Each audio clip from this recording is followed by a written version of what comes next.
What's up guys and welcome back. This week we're going to be doing another book review, this time on David Dieter's The Way of the Superior Man. This book has 51 chapters and 292 pages, and I'm going to condense it all down to get the most important parts from the book and then give you my perspective as a dating and sex coach. It's going to save you hours of reading time, and there are some important key messages to take away, especially in terms of improving your understanding of your purpose, sexual polarity and dominance, and semen retention, which is a lot better than the no-fat BS that is out there. Also, don't forget to let me know in the comments, 1, what you think the most important message from this summary was, and 2, if you've read this book before, then let's keep the conversation going. Let me know in the comments what you think, and I'm sure a lot of you will have insightful opinions to add and discuss below. So a little bit about the book and author. So David Dieter is known in the spiritual space and has written a handful of other books. The Way of the Superior Man was originally written in 1997, but has been touched up and revised since then. So according to David, this book is a guide for a specific kind of newly evolving man. This man is unabashedly masculine, he's purposeful, confident, and directed, living his chosen way of life with deep integrity and humor. And he is sensitive and spontaneous and spiritually alive, with a heart committed to discovering and living his deepest truth. So let's take a look through the key points and see what he has to say. Now, this book is written in a very poetic and spiritual manner. A lot of it can seem very fluffy, but some of the underlying messages will be key takeaways. In this review, I'm going to try to keep it as concrete as possible. I'll give you an overall summary and rating at the end of the video, but for now, let's go through the main points. Let's start with part 1 and work right through. So it's called A Man's Way and covers how you should find your purpose in life and work to fulfill it. He starts by explaining that everything in life, including your purpose, you must stop hoping for completion. And no, not coming, we'll talk about that later. But I see this in my students when I'm coaching. A lot of them are really after this final completion. It's like they'll be happy when they finally get that goal.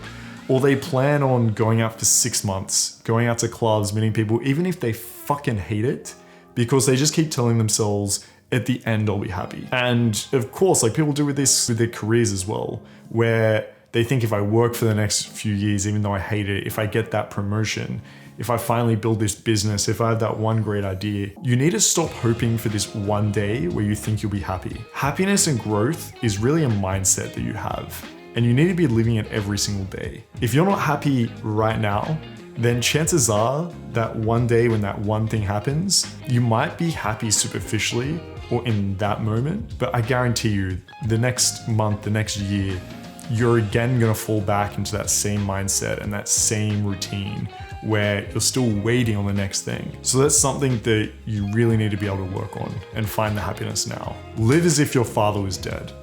Now, this is a point that really hit home. I thought about it a little deeper, and I think we're all fearful of criticism of either our father or other family members or anyone that's close to us for that matter. I really think it's important to reflect on how you would live your life if it was free from expectation and criticism of others. Next point is live at your real edge. So David talks about leaving your comfort zone and pushing yourself to your limits, but not over them. That for any real success in your life, you'll need to face your fears. But the first step is really acknowledging your vulnerabilities. Something that I often advocate is dropping your ego. The clearest path to success is being able to fail and then understand why and correct it. If you're too fearful of failure, you will always be stuck in your comfort zone. I see this most often with students when it comes to approaching or escalating an interaction forward. They let their ego and fear of failure get in the way. In the same way with your business or other aspects of your life, you will need to let that go in order to move forward. If you don't know your purpose, discover it now. He talks about finding your purpose and then basically revolving your whole life and actions around it. He speaks to the importance of having direction and a purpose and understanding your why. The unfortunate part is the book doesn't actually go into great detail or actionable steps about finding your why or your purpose, just how it's important and how to make it a priority. In terms of priority, he says that it should come before your relationship. And I agree with that idea. But he suggests in the book that if you don't put it first, you're disserving the universe. Now, that's probably a bit over the top, but you should always have a focus on yourself and your goals first. Girls want to know that you have your own goals and your dreams. They want to know that you have your independence and are able to walk away at any moment. She's more likely to trust in you and still be excited to be around you if she knows she can't become complacent, if she still sees all those qualities in you that she was attracted to in the first place. No matter how much you're into the girl, if you want a healthy, happy relationship, then look after yourself and follow your goals first. The next point in the whole idea of putting your purpose first and finding your purpose is not to get lost in the tasks and duties. Now, this is kind of aimed at the guys that have been monotonously lost in their day-to-day. They, either a 9 to 5 or they're doing the same thing over and over again, and they lose perspective of the bigger picture. So what I find is if you spend 10 minutes kind of every day, just figuring out what you're gonna do and how that leads to your goals, and then also take 10 minutes a day to actually just meditate and practice living in the moment, then you'll have the balance of being able to plan and see your future goals and also living in the moment. And I think it's really gonna help with this point. The next point is he talks about excuses that we might come up with. In the book, they use the example of not using your family as the excuse. And I think it's because this book is kind of aimed at like middle-aged men that are married and probably with kids. But it's an important point nonetheless. I'm sure a lot of you guys aren't married with kids, but we all come up with excuses revolved around our responsibilities. We often say we're too busy with X, Y, and Z. But the real point is we spend a lot of our day doing random shit that doesn't matter. And if you didn't spend that hour just laying in bed when you woke up or that hour scrolling through Instagram, then you'll have time for the things that are important to you. I mean, even when it comes to women and going out or downloading that dating app or going on dates, I still see a lot of people using time as an excuse. But if you make things a priority, you will still have time for other responsibilities. So the book says don't use your family as an excuse. I say don't use any of your responsibilities as an excuse. Never change your mind to please a woman. This is a very important point for the nice guy. I like how David explained here that you can still listen to her opinion and allow it to change your mind, but it shouldn't be from the motivation that you're trying to please or impress her. I see a lot of guys completely change their stance to try to win the girl over, and it just results in disrespect and a loss of trust from the girl. You simply look like someone who can't make their own decision and will do anything to try to impress her. If you have different political views, then share them. If you don't like her taste in music, then say it. You don't have to pretend that you do. And on this point, I know it's sometimes easier to rely on others' decisions. Not even girls. You might give in and go with someone else's decision at work because it kind of helps take the responsibility off yourself. But instead, I would encourage, if you think you have the right way, if you think that your decision is best, then go for it.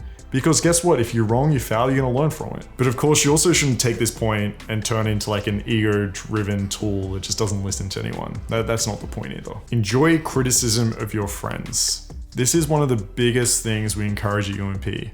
We have written some feedback articles in both the free Facebook group and our exclusive mastermind, and we'll even give you access to those. If you pop your email down below in the link, we'll send it off to you guys. You need to be able to drop your ego and listen to others. They offer a completely new perspective, a new view that you might have been blinded to by your own cognitive biases. And data suggests basically once a week to get together and help guide and push each other in your respective lives. I would suggest more than that. Every time you go out, bring a wing, bring someone to push you. But after that night out, you should sit down and reflect with each other. Figure out what you did right, what you did wrong, what you can improve. You can join the free Facebook group and discuss it there.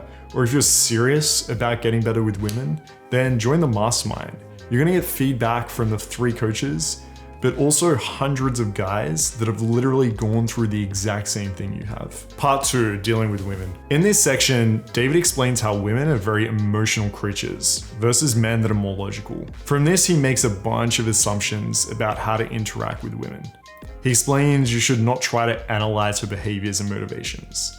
Instead, you should meet her on a more emotional level and change her mood and behaviors with your actions and emotions instead of words. However, this is where he's wrong. Sure, women are more emotional, but they aren't simply that. They have a very logical aspect to a lot of their communication as well. And it doesn't mean as men, we are unable to understand her on an emotional level. Analyzing behaviors and emotions is exactly what we teach at UMP.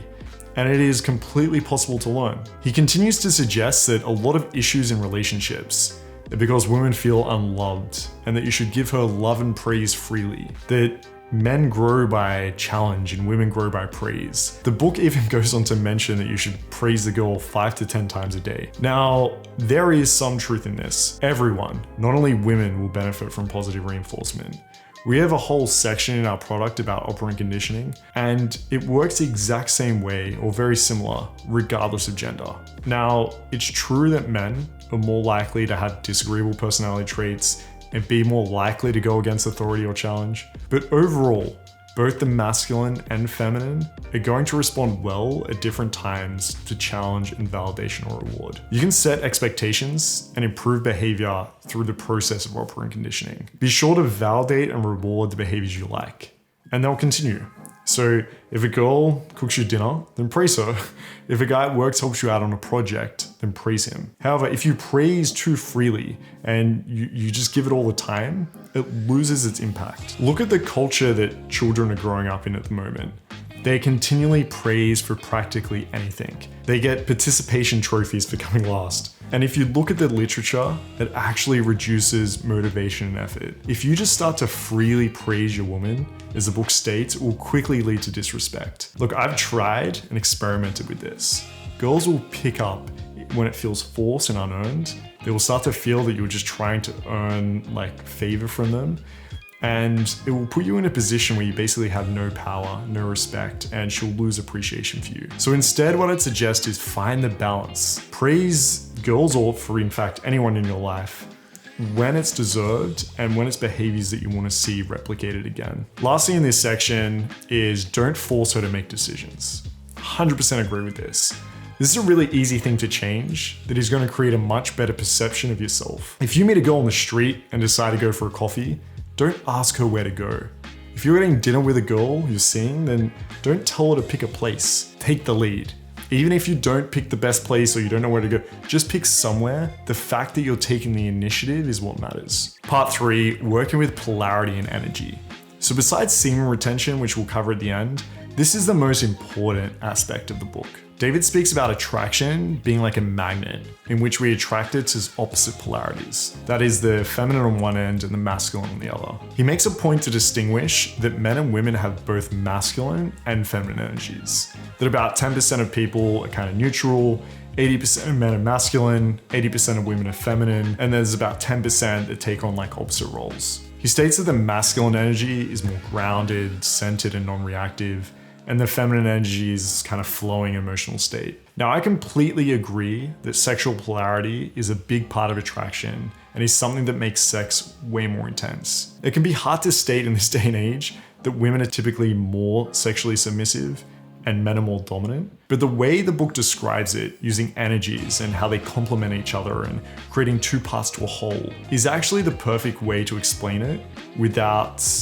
being politically incorrect or offensive. I would like to add to that knowing most women are feminine and are attracted to the masculine, then that's a really easy thing to be able to develop in yourself to increase your attraction. Although David states in the book that you need to kind of find out which pole you're at and then go for the opposite, I kind of disagree with that. Find out what pole girls are attracted to and then develop that side of yourself. We have, I did a YouTube video recently about a guide to dominance. Personally myself, I was never that dominant of a guy. It was something that I kind of learned and grew into. Attraction is inevitable. Basically what he's trying to say here is that it's okay to be attracted to the feminine and submissiveness of a girl. And it's okay to have that more dominant side of yourself. And that just generally speaking, it's okay to be attracted, show intent, and go for a girl. I know a lot of guys that basically the biggest reason for approach anxiety, the biggest reason they can't escalate an interaction and take a girl home is because they still feel a level of shame around it. Now, in the book, he describes that as, missing your masculine essence. And, again, it's explained in a very spiritual way. But the message is it's something that you need to learn to be okay with in order to be able to fully express yourself. You will want more than one. So basically talks about figuring out your purpose, whether you want to sleep with a lot of girls or not, and basically understand the consequences of both. But I don't think it's that black and white. As mentioned previously in other videos in my review of The Rational Male, I think it's really important to have experience with women casually, understand what you like, how women work, how to communicate with them in longer relationships, and how to deal with the power dynamics. From here, that's where you really want to settle down and be exclusive, and that way you'll have a much happier and healthy relationship. Or if you want something more open, that's an option too. But it's an important point to recognize. You won't simply lose attraction for every other girl once you get into a committed, exclusive relationship. You should only take this step if you're willing to remain faithful and commit yourself to that decision. I wish the book would really speak more to the options of non-exclusive relationships, but it seems, as I said, very much aimed to the monogamous, longer-term male relationship. Part 4, what women really want. And the first chapter is choose a woman who chooses you. And I really don't like this message at all. I get what he's trying to say. This is aimed at the guys that were friend-zoned by a girl and have spent the last year chasing them and trying to do everything they can do to get her. Or it's aimed at the guy that slept with a girl and he's already in love and wants a relationship and something serious, and that's not what she wants.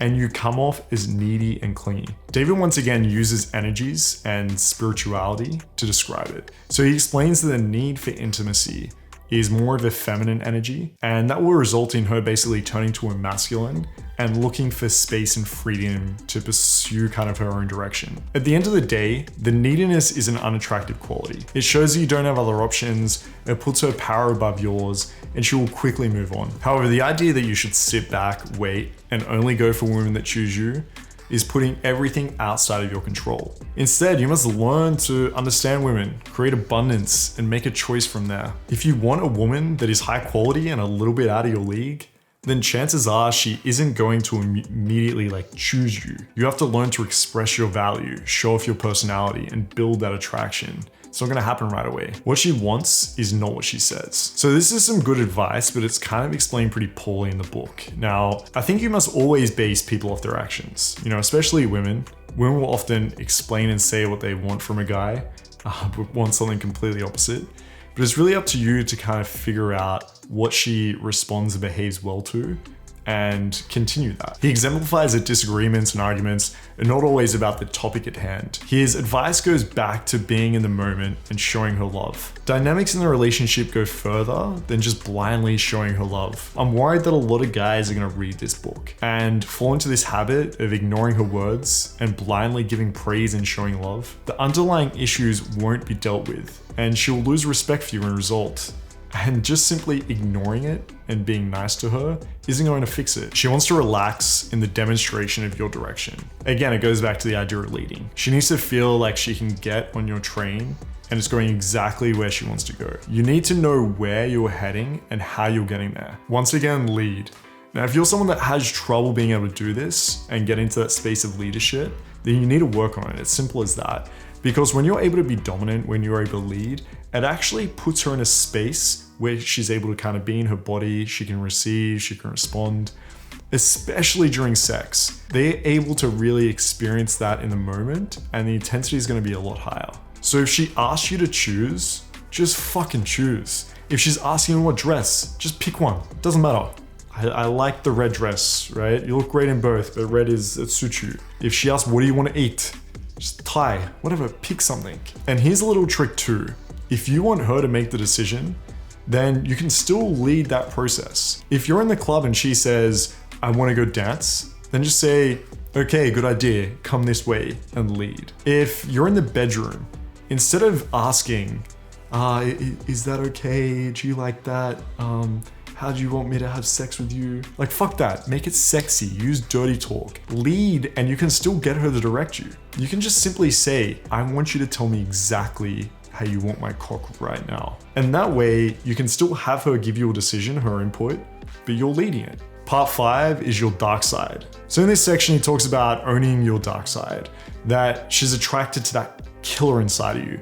He's basically saying that you should be more, dominant, embrace the masculine parts of yourself, don't hide them away. I often explain to men that it's okay to be disagreeable or to be like a playful asshole, as a part of like a balanced personality. But he continues to talk about fantasies and, owning the darker sides of your fantasies where you really want to ravish the girl. And I think as a side point, it's really important to be able to like express and live out your fantasies. I mean, obviously with consent, but I think it's also important to hear the girl's fantasies and allow her to live out those as well. And this is something we talk about a lot, is being able to create a dynamic where you open her up in a non-judgmental way. And she's able to share this fantasy, you guys can experience it. And I guarantee you will be the only sexual partner she's had where she's been able to express that. And she will want more and more after that, I guarantee it. Part 6 is feminine attractiveness. So this section gets even more spiritual and fluffy without, to be honest, any real takeaways. He essentially describes in terms of like spirit and energy, why the feminine's attractive. What he does comment though is not allowing your fantasies of women to take over. To not simply, for example, sit around thinking about women or relying on porn as your kind of source of connection to them, right? It's actually go out there and meet them. Part 7, body practices. Okay, so now we're getting into the parts about sex and intimacy.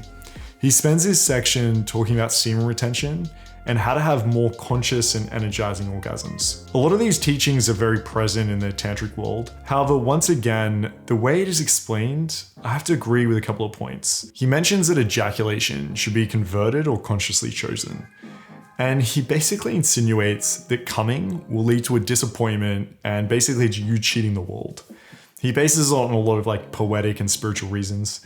And I'm gonna share with you about kind of no coming and semen retention in another kind of main video. But for now, I'll go through kind of what the book covers and my kind of basic tips and my experience. So really like not coming allows you to remain in control. It allows you to better be present and focus on the entire process of sex and not just focusing on that climax of ejaculation. It helps in learning to last longer and also has an interesting psychological effect on women. They often chase a lot more for your like validation and pleasure. And it allows you to not go through that hormonal drop after sex, where you typically feel tired, you're less connected to the girl, you kind of want to just, be by yourself. But the biggest benefit that people swear by is having more energy during your day. Now, personally, what I find when I went through this experience is that you do have a lot of this kind of sexual frustration. And over time, you can learn to kind of convert that into attention and concentration into other aspects of your life. The book also touches on masturbation habits. It encouraged readers to basically relax and reduce tension. Now, this is something that I teach, but I think it goes a lot further than that. When you masturbate, you should really treat it as like a whole entire experience. Stop, jerking off for like 5 seconds and trying to use it as like a stress reliever. Almost treat it as a training ground for sex. Like if you're gonna sit there and jerk off as fast as you can, then do not be surprised when you come quickly when a girl is under you. David also talks about lasting longer. And he mentions, PC muscle contractions. And so basically this is, your PC muscle is that muscle you use to stop yourself from peeing, essentially, that like contraction. And he mentions that, you should train this muscle and use it during sex. Now, there is evidence, there are studies that training that muscle will allow you to last longer. But trying to use it during sex, it's on a practical level, it just doesn't work, right? Like you're gonna be so in your head about this, it kind of builds tension in your body. The girl's gonna be wondering what the fuck you're doing, right? So there are a lot of other techniques to lasting longer. There's, breath control, focusing on your breath. There's rhythmic control. Again, I can go through this in another video, but basically in the book, he talks about the PC muscle contraction. And so you can learn a lot more about that online, but doing it during intercourse is just something that I don't encourage. The book then goes into kind of breathing techniques during the day and how it builds your sexual energy and life force. And for me, it's just a bit too much, right? There's no evidence in this whatsoever. I think focusing on your breath, being conscious about it, helps center you, it does. It helps you be more consciously aware. Breathing deeper, again, it probably has health benefits, but to suggest that just, breathing more during the day is like this huge pinnacle about how it's going to change your whole sexual experience, I just don't see any evidence in that. But again, maybe try it out. If it completely changes your sex life, then I'm happy to be wrong. So part 8, men and women's yoga of intimacy. So this last section of the book explains the roles of the feminine and masculine within a relationship. The book describes men as being responsible for the growth of the relationship, and their energy, intimacy, and kind of pleasure and sexual flow is the girl's responsibility. Now, I think it's important as men, you see everything as kind of your responsibility. Don't leave it up to your partner to be responsible for sexual flow of the relationship. I really think it's up to you to make sure that that relationship is healthy and happy. And you can't just blame the girl if there's no sexual flow. What I do like in this chapter is when he talks about intimacy, it's basically serving each other. I think a lot of men and women for that matter need to understand that you can find happiness in a give and take. There are, as I mentioned in other videos, far too many butthurt guys that feel like they don't need women, and just as many women that feel like they don't need a man, or that being with a guy kind of removes their power. I really think that if you just take the time to understand each other, and as a guy, if you take time to understand women and just enjoy being around them without that huge expectation, without that neediness, you will find amazing amounts of happiness without having to be butthurt. Final review.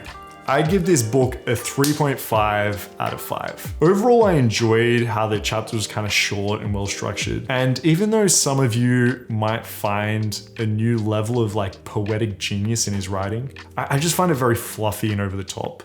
But if you can get through that sort of like hippiness, there are some good messages in there. It's gonna help men to be more comfortable with understanding differences between the masculine and the feminine, and the importance of learning to be more dominant. It's also gonna help men to get over their like cognitive dissonance with rough, aggressive, dominant sex. And it does this without coming off as like woman hating or looking down at them as like an inferior sex. David even goes to the trouble of warning that this book is really for people that already respect that men and women are basically equal on social, political, and economic grounds. However, I am concerned with men reading this book and essentially feeling that women are completely emotional creatures that you will basically never understand, that all their actions are due to an underlying emotion or issue that you won't comprehend. And the solution is basically to just give love and praise. A lot of the book blindly speaks to opening your heart, accepting and giving.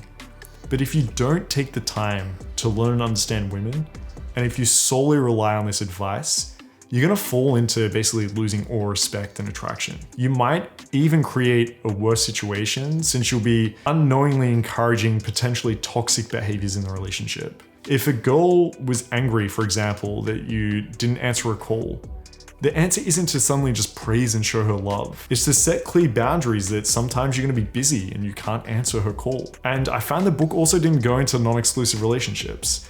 I felt it's very much aimed at like a middle-aged married man. And some of the semen retention tips were insightful for those with like no idea on the topic, but it really didn't go into any detailed or useful guide. It basically remained at like that spiritual level. So look, if you are struggling with the idea of dominance and polarity, then I'd encourage you to read this book. Or if you're very spiritual and enjoy explanations through that style and language, then also I'd encourage you to read this book. Otherwise, I think this review is gonna kind of cover the main points necessary, and I try to translate as much as the fluff into real advice as possible. Let me know in the comments what you think about the book, and basically anything you'd like to add. Spank that like button and hit subscribe. We got some more videos coming out for you on women and sex. You guys are gonna fucking love it.